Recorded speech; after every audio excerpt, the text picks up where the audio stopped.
Assalamualaikum warahmatullahi wabarakatuh. Hari ini kita nak tengok lagi satu tajuk yang menarik berkaitan Nabi kita, Nabi Muhammad sallallahu alaihi wasallam. Jom kita nak tengok macam mana cara Nabi sallallahu alaihi wasallam berdakwah ajak orang kafir Quraisy. Jom. Mula-mula kita kena faham dulu dakwah ni apa benda. Kita nak belajar Nabi berdakwah, cara Nabi berdakwah, apa benda dakwah tu. Apa benda dakwah tu, jom kita tengok maksud dakwah. Iaitu menyeru dan mengajak umat manusia. Ingat, ajak siapa? Manusia, bukan ajak ayam. Ajak orang untuk apa? Pertama, untuk beriman. Untuk apa? Beriman serta taat kepada Allah. Kita nak ngajak orang beriman, ngajak orang taat kepada Allah, serta kita nak ajak orang kembali ke jalan yang benar. Itu maksud dakwah. 3 benda. Beriman, kita nak ngajak orang beriman, ngajak orang taat, ngajak orang ke jalan yang benar. Okey, faham tak? Macam mana cara dakwah Nabi sallallahu alaihi wasallam? Bukan dakwah dia terus pergi ke pasar malam jerit-jerit, "Oi semayang." Bukan apa itu. Macam-macam cara.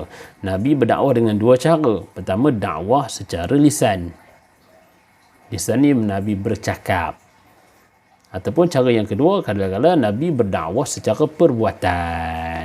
Apa mana? Jom kita tengok. Pertama, dakwah secara lisan.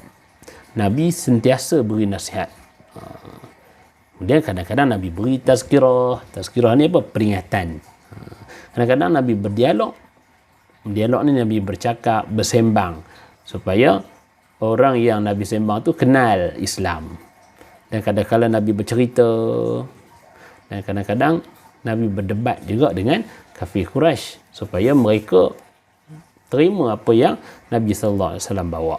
Ini dakwah Nabi secara lisan. Dan ada kalanya Nabi dakwah secara perbuatan. Macam mana perbuatan Nabi? Kadang-kadang Nabi pergi ziarah orang kafir yang memusuhi Nabi. Ni. Akhirnya ada orang kafir yang masuk Islam dengan sebab Nabi ziarah dia ketika dia sakit.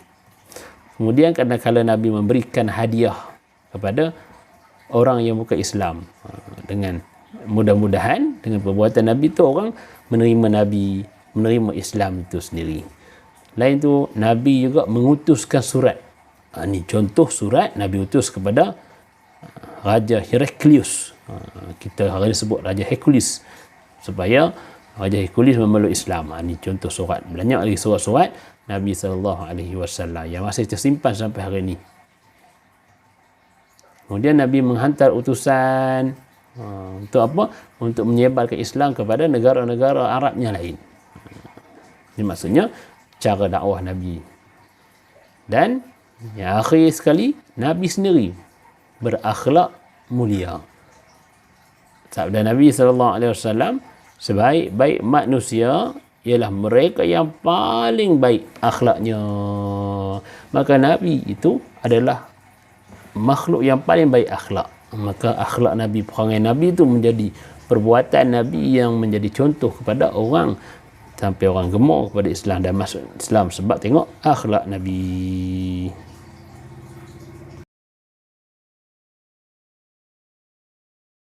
Hari ni Ustaz nak cerita apa pula yang berlaku kepada Nabi dan sahabat radhiyallahu anhu bila Nabi sallallahu alaihi wasallam dan sahabat-sahabat mula berdakwah nak ajak orang kafir Quraisy Mekah masuk Islam. Kamu tahu apa yang pertama Nabi kena? Nabi yang pertama sekali Nabi kena fitnah orang kafir Quraisy Mekah. Mereka fitnah Nabi.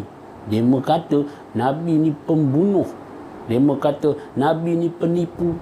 Dia berkata Nabi ni pendusta. Bahkan dia berkata Nabi ni ahli sihir. Pasal bila dia menengok mukjizat, ahli sihir. Macam-macam bentuk fitnah yang berlaku pada Nabi SAW. Bahkan ada yang kata Nabi memecah belahkan masyarakat Arab. Padahal mereka sebelum tu bukan dia memang duduk bergaduh ya. Tak cukup dengan fitnah. Yang kedua. Yang ke apa? Yang kedua. Apa dia membuat pada Nabi dengan sahabat-sahabat? Mereka pulaukan orang Islam. Pulau ni maksud macam mana? Kita nak beli roti tak boleh, nak beli gandum lema tak nak jual, apa-apa urus niaga tak boleh, nak berkahwin pun tak boleh. Macam-macam sampailah benda ni berlarutan sampai menyebabkan orang Islam tak boleh nak beli makanan dan akhirnya sangat lapar. Ini orang Islam di zaman itu ditindas, dipulaukan oleh orang Arab Quraisy pada waktu itu. Benda ni berlarutan sampai 3 tahun. 3 tahun tak boleh beli apa-apa. Tahu? Ini yang berlaku pada Nabi dengan sahabat. Tak cukup pada tu, mereka tangkap pula sahabat-sahabat Nabi. Mereka seksa. Seksa, ada yang kena jemur tengah panas. Ada yang kena macam-macam, ada yang ditarik, kamu tahu? Tahu kuda? Satu kuda diikat kaki belah kanan, seekor kuda diikat kaki belah kiri. Kuda tu satu ke sana, satu ke sini. Ni bentuk penyiksaan yang berlaku pada mereka. Mereka diseksa. Seperti mana Bilal bin Rabah. Bisa dengar kan kisah Bilal bin Rabah? Tok batu atas dada dia. Di tengah panas, menjerit-jeritlah dia sakit. Allahu Ahad, Allahu Ahad. Tak cukup tu pula, ada juga sahabat-sahabat yang dibunuh dengan kejam. Kamu tahu? Dibunuh dengan kejam. Antaranya siapa? Antaranya Yasir. Antaranya Sayyidatina Sumayyah. Biasa dengar tak satu lagu? Sabarlah keluarga Yasir, bagimu syurga di sana, dan kau pun tega memilih syurga walau terpaksa berkorban nyawa. Namun tombak yang tajam menikam jasadmu yang tiada bermaya, namun iman di dadamu sedikit tidak berubah. Sumayyah, kau dibunuh di dunia sementara untuk hidup di syurga yang selama-lamanya. Kaulah wanita terbaik sebaik manusia, namamu tetap menjadi sejarah.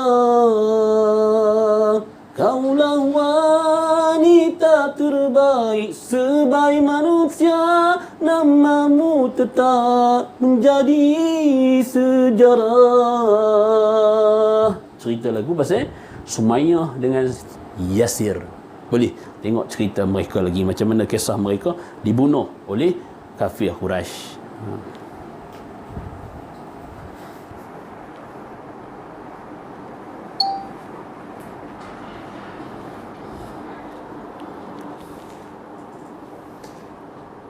Seterusnya kita nak tengok pula macam mana akhlak Nabi SAW ketika mana Nabi berdakwah. Nak ngajak orang ni kena ada akhlak yang baik supaya orang ikut kita. Akhlak yang pertama sekali Nabi SAW miliki adalah sabar. Apa dia yuk? Sabar. Sekali lagi, sebut samai-samai, sabar. Walaupun orang buat macam-macam ke Nabi, Nabi sabar. Nombor 2, Nabi buat apa? Nabi SAW sentiasa bergantung harap kepada Allah Subhanahu Wa Taala. Nabi buat kerja apa? Nabi tak lupa berdoa pada Allah. Maka kita pun begitu juga. Bila nak buat apa, jangan lupa berdoa sebagai pergantungan kita kepada Allah Subhanahu Wa Taala. Dan Nabi SAW ni juga, dalam Nabi berdakwah ni, Nabi sangat prihatin. Yang nombor 3 apa? Nabi sangat prihatin. Akhlak Nabi prihatin kepada siapa? Kepada keluarga. Mula Nabi ajak siapa? Keluarga terdekat, ajak isteri Nabi, ajak sahabat-sahabat yang terdekat, ahli keluarga Nabi, untuk sama-sama beriman pada Allah. Dan yang keempat, macam mana akhlak Nabi ketika berdakwah? Nabi sentiasa berjiwa besar. Jiwa besar ni maksudnya macam mana? Orang kata-kata ke Nabi, orang hina Nabi, orang fitnah Nabi. Ada tak Nabi berdendam? Tak ada. Nabi tak pernah berdendam orang yang buat jahat pada Nabi. Pernah dengar Nabi kata kepada Abu Jahal tengin? Ada? Tak ada. Pasal Nabi berjiwa besar.